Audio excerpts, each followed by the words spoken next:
नैवाम यत्रते मना। भगवान ने कहा तो कंधे पर चढ़ जाओ, जैसे कंधे पर चढ़ने की इज्जत हुई वैसे तुरंत ध्यान हो गए थे, तो उधर करने लगी। बोले अब क्या करें? बोले फिर से जहां वे गायब हुए हैं वहीं चल करके हमको छोड़ना चाहिए, क्योंकि आगे जाएंगे तो ये झाड़ियों में बढ़ते जाएंगे, कंधर करेंगे, कांटे करेंगे, इसलिए लौट करके वहीं आई हैं। और वहीं आकर के यमुना पुलिन पर 19 श्लोकों में विरह से अभिभूत होकर के एक गीत गाया है, उसी का नाम है गोपी गीत। गोपियां कहती हैं जयतेधिकं जन्मना प्रजः प्रयत इंदिरा सस्वतत्रहि दैत्यदृश्यतां दिक्षुतावकाश त्वयि कृतास्तव स्वां विचिन्वते। हे प्रभुजा, आपके जन्म से ब्रज की महिमा वैकुंठ से भी अधिक बढ़ गई है, क्योंकि प्रयत इंदिरा सस्वतत्रहि, शाश्वत रूप से इंदिरा लक्ष्मी जी यही निवास करने लगी हैं। हे प्रभु, आप में छोड़ करके कहां चले गए हैं? यदि हम तो आपकी सूरत में हम तो आपकी बिना मोल की दासी हैं, और इस प्रकार से छोड़ करके जाना बर्द निघ्न तो नेह किम बतः, क्या बद नहीं है?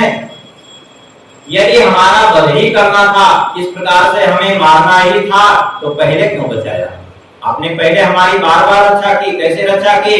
बोले विश्व जला प्या व्याल राक्षसात्, विषय जल से रक्षा की, उसके द्वारा वर्षा से रक्षा की, बिजली से रक्षा की, अग्नि से रक्षा की, बृहस्पतिसुर से रक्षा की, विश्वतो भया व्योमासुर से रक्षा की। बार बार आपने हमारी रक्षा की है, तो क्या इसी दिन के लिए आपने रक्षा की थी? हम जानती हैं नाम अंतरात्मदृक्, आप केवल गोपिका नंदन नहीं है, बल्कि अंतरात्मदृक्, आप सारे जगत के अंतर आत्मा हैं। और हम ये भी जानती हैं कि आपका अवतरण क्यों हुआ है। बोले क्यों? बोले विखन्न साधितो विश्वगुप्तये सखौ देवान् सात्वतां कुले। ब्रह्मा जी की प्रार्थना पर विश्वगुप्त है, विश्व की रक्षा करने के लिए आपका अवतरण हुआ। तो जब विश्व की रक्षा करने के लिए आपका अवतरण हुआ, तो क्या हम विश्व से बाहर हैं क्या, जो आप हमारी रक्षा नहीं करेंगे? इसलिए जब विश्व की रक्षा करने के लिए आपका अवतरण हुआ, तो विश्व में ही तो हम भी हैं, आपको हमारी भी रक्षा करनी चाहिए इस समय आकर के। हे प्रभु, हम तो आपकी भत्सखे भवत किंकरी स्मनो जलरुहानम चादर से, अब हम तो आपकी किंकरियां हैं, आप अपने मुखकमल का दर्शन कराइए हमें। प्रणत देहिनां पापकर्षणं तृणतरांगं श्रीनिकेतनं फणिप्रार्पितं ते पदाम्बुजं प्रणतुचेष्णा कृते क्षयम्। कहते हैं हे प्रभु, आप अपने प्रणत जनों के पापों का अपकर्षण करने वाले हैं, हरण करने वाले हैं, और लक्ष्मी जी के एकमात्र जो है आश्रय है श्रीनिकेतनम। आपने फणिप्रार्पितं ते पदाम्बुजं, आपने अपने चरण स्पर्श से उस काली नाग के विष को समाप्त कर दिया था, उसको विष मुक्त कर दिया था। जैसे आपने काली नाग के सिर पर अपने चरण रख करके विष मुक्त कर दिया था, ऐसे ही आप अपने चरणों को हमारे स्थल पर रख दें, तो हम भी विषय मुक्त हो जाएं, क्योंकि ये विषय भी तो विषय ही है। हे प्रभु, हे नाथ, तव कथामृतं तप्त जीवनं कलभिरीडितं कल्मषापुरं श्रवण मंगलम श्रीमदाततं भुवि गृह्णन्ते भूरिदा जना।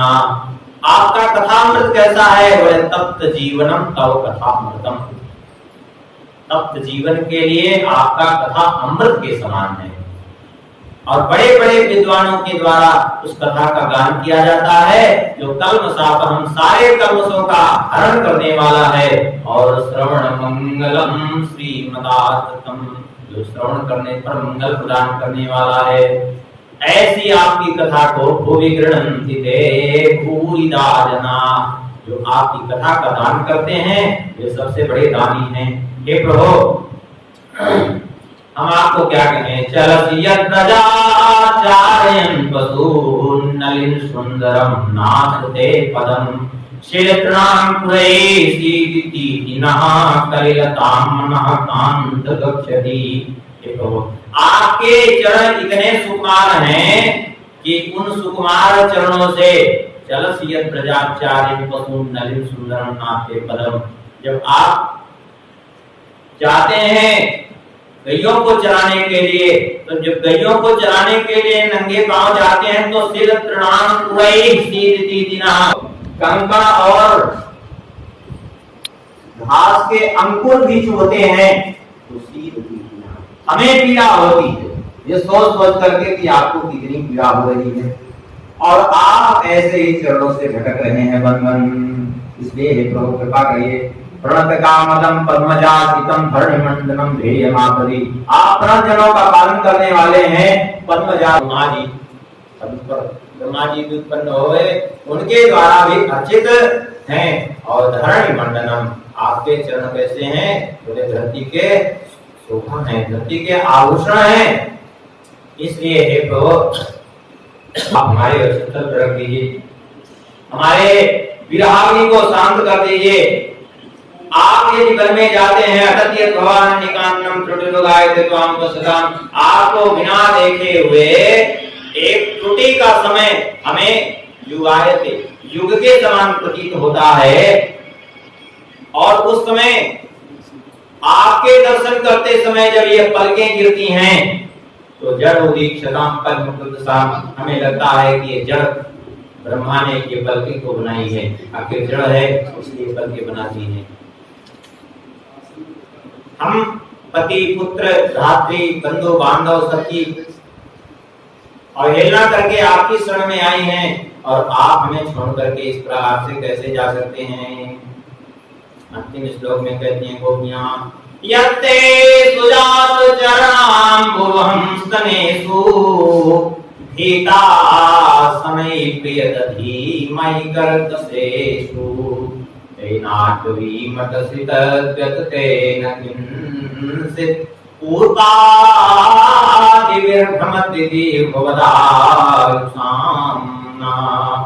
कहते हैं प्रभु यत्ते सुजात चरणाम्बुवहं स्तनेषु भीता समय प्रियदधि मयि कर्तसेषु, आपके जिन चरण कमलों को हम अपने वक्षस्थलों पर रखते हुए भी भयभीत होती हैं कि कहीं आपको चोट न लग जाए, उन चरणों से तेनाटवी मतसी तद्यते न किंचित, आप उन चरणों से बन-बन भटक रहे हैं।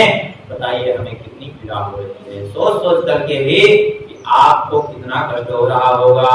इस प्रकार से रुदन करते हुए गोपियों ने जो अपने उद्गार प्रकट किए हैं उसी को गोपी गीत कहते हैं। भगवान इतगोप्या प्रगायन्ता परतस्तदा परमनारायण कृष्ण दर्शन लालसा, श्री कृष्ण दर्शन की लालसा में इस प्रकार जो रुदन किया,